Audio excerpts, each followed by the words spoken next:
Okay, folks, I wanted to do my very first unboxing video. Woohoo! I've never actually seen or watched too many of these unboxing videos before. I think when ISOM #1 was coming out, of course, ISOM being the debut comic from the Rippaverse and Eric July, that's when I started to take notice of these things called unboxing videos, where people are actually taking their shipments that they're getting from this place or that, and showing the kind of packaging and what it is that they're getting. And I've never actually done a video on just what comics do I buy on a regular basis. What is it that I go and purchase online? Because it has been forever since I have actually bought comics off the rack. I think Jeff Johns and Jason Fabok's Three Jokers was the last comic that I bought anything off the rack for, because I wanted to make sure that I got the particular covers I wanted. And there was a local comic shop here at the time that unfortunately is closed down. Times are hard. The pandemic pretty much quashed it. And they had multiple covers, and I could go look at all the covers, and I could see for myself which cover was more appealing to the eye. And there was actually a case where the cover I thought I was going to get was not the cover I actually went home with on one of those, because they came out with like 10 variant covers for each of those Three Jokers things. So that was the last time, and I want to say that was almost 2 years ago that came out. So 2 years ago was probably the last time I bought anything through a comic book shop. Otherwise, it's been through online retailers or Amazon.com, depending where I can get the better deals. In this case, this box comes from mycomicshop.com. They always do a good, solid job of making sure everything is protected and in the box. I went ahead and I did the scissor work to get this box open. You got some paper. You got the shipment notice right here. Yeah, shipment notice telling me what it is that I'm getting. And let's see what's actually in here. All right. So, I tend to get like one-off stuff and a few independent series. Nothing really mainstream. I don't really buy the Marvel or DC stuff anymore. I've only just recently discovered crowdfunded comics, but I haven't gotten too many of those. I bought Ethan Van Sciver's Blood Honey and the Blood Honey Ultimate Edition specifically, because that also had the Cyberfrog 1998, The Diary of Heather Swain. So if you pick yourself up a copy of Blood Honey, make sure you get the Ultimate Edition so you're not missing out on that. But other than that, I do check the listings every week or so, and I will pick out certain things that catch my eye, and I'll look at previews and see what it is that actually looks like it's worth getting. So on the absolute one-off kind of stuff, I discovered this item. It's called Last Flight Out from Dark Horse Comics, and it's a story about a guy who has designed a ship to protect humanity at the end of the world, but his daughter is missing in some country somewhere, and he's got to go get her, and it talks about their strained relationship and stuff. And I don't know, I saw a preview for it, and just something about it struck me as far as the writing goes, because a lot of the characters would get really philosophical about, like the soldiers would be like, man, we got to go and fish this guy's daughter out of some godforsaken place. Why is it that we have to put our lives on the line, blah, blah, blah kind of stuff. And, I actually gravitated toward that. So, Last Flight Out from Dark Horse Comics. What else have we got here? Yes, we've got Lazarus, Volume 7. This is from Greg Rucka, and I don't know what Lark's first name is, but I'll tell you what, it was really the artwork on this book. I mean, Greg Rucka, he's a solid writer. He used to do Batman and stuff. In fact, I think he actually wrote the novelization for Nightfall, although I don't think I bought that. But Greg Rucka, he's a solid writer, but I'll tell you what, man, this guy Lark, I should know what his first name is. I want to say Michael Lark, but it's probably not. Hell, let's just open it up and find out. Lark. Yeah, you see, I looked originally. I'll be damned, it is Michael Lark. So I looked originally at the artwork for Lazarus, and that was the big draw there. It was like, man, I'm not sure I'm going to like the storyline, but the artwork is insane, and the writing is adequate, so I'm going to go ahead and give it a try, and now I'm on volume 7, so it actually did turn out to be a pretty solid read. It does come out kind of sporadically. I wish it was a little bit more consistent, but, it is what it is. The last volume, I believe, in Scott Snyder's American Vampire series. This is American Vampire 1976, and I think this is supposed to be the last volume in the series. American Vampire, pretty interesting series. I got to go back and reread all the volumes because it's been so long since anything's come out from that. That's part of the problem with when these artists and writers who are like big names over at DC and Marvel, and then they go and they do something over at Image or some other company. It winds up they have such huge gaps between their stuff that you just kind of forget all about whatever it is that they wrote before, and then you gotta try and figure out. You basically got to go back and reread the whole series, which is what I'm going to have to do with that.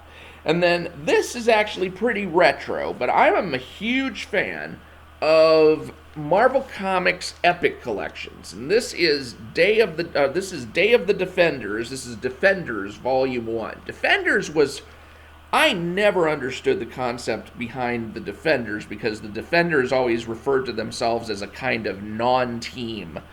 Whatever the heck that meant. I guess it just meant, these were whatever heroes just happened to group together at the time around, either this crisis or that crisis that was going on, and it was never actually a fixed set of members, and people would just come and go as they pleased, or as the writers wanted to bring them in. So I never really understood the concept behind the Defenders. I hope by reading the first volume in the series that I'll get an understanding of that, and then maybe I'll progress, if it turns out to be good, into the later Epic Collections. Now, for some reason, Marvel, when they're doing these Epic Collection reprints, they don't necessarily do them in order. So I think the Defenders Epic Collections number 6, 7, 8, and 9 have already come out, but this is number 1 coming out for the first time, which is just kind of ass backwards. But, whatever. It's...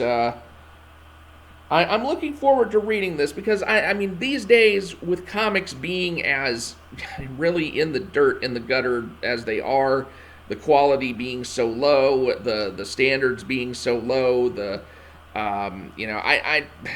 woke versus non-woke, I don't really care about so long as it's a good story, but at the same time, that can have some influence on whether it is a good story or not. With comic books being what they are today, it's really more fun to go back to the old stuff of the past and see what it is about the past comics that I missed growing up, because I never read the Defenders growing up except for, this or that comic, and like I said, I never understood the concept very much. What I love is the fact that I managed to get this bad boy. This is $45 cover price, and mycomicshop.com, if you've never shopped there, they will release these volumes at a discount. I think the near mint copy of this was either $32 or $35 on there. This is a very good copy, very, very good quality. And that's about, if you go from near mint to very fine to very good. So this is about 3 or 4 levels down from being near mint. But it's still a solid reading copy. I mean, just looking at it, I can't really see what the heck they thought was so wrong about it, unless they feel like maybe there's some water damage or something. But this is going to be a solid reading copy. I picked this thing up for $13 on mycomicshop.com. This was a steal, and I have been pissed with myself for a long time, because when Amazon.com first featured this on there, they were selling it for $30. And I thought, $30, and I thought that was the regular cover price, and then it shot up to $45, and I did not lock in that pre-order price. And I've been kicking myself ever since. But now I'm glad I didn't pick up that Amazon copy, because I got this for $13. $13, this is awesome. In fact, there's another comic book volume that I'm waiting on to get, and I was going to pick it up with this, but I had to make sure I got this one for $13. I did not want to miss out on this, and I knew this would be the only copy that there was like that. But there's actually a very good copy of another comic volume out there on mycomicshop.com that's sitting out there for $5 when the near mint price is $12. And I'm waiting to pick that one up. You better believe it. So I just need one more item to come in within the next month, and then I'm going to pick that up. Because you want to try and get these shipments together. They do charge about $8 for shipping, just bare minimum on anything that you buy. So the more stuff you can get per shipment, the better. But anyway, that is my unboxing video for this month's haul from, it's not like I get it's not like I get things on a monthly basis anymore. I just happen to see stuff, I let it build up sometimes, and then, finally I'll pull the trigger and buy it. It's just that with that Defenders volume coming in at $13, I had to just pull the trigger on everything that was on my list and just get it as soon as I could. But other than that, I don't have, with the exception of Cyberfrog Wrecked Planet, which I will be doing reviews on. That is coming in hopefully pretty soon. I see Ethan Van Sciver has been oohing and awing over the chromium cover versions of that, which I didn't bother with those unless that's just part of the standard package. I mean, if so, great. If not, no, I don't really care. But I will be getting his Wrecked Planet, Salamandroid Death Sting, Cyberfrog Heartsick Horror, and the Cyberfrog Deleted Scenes, which takes some of the pages that he scrapped for Wrecked Planet and puts them in a new context of some sort. Hopefully he's not creating a multiverse.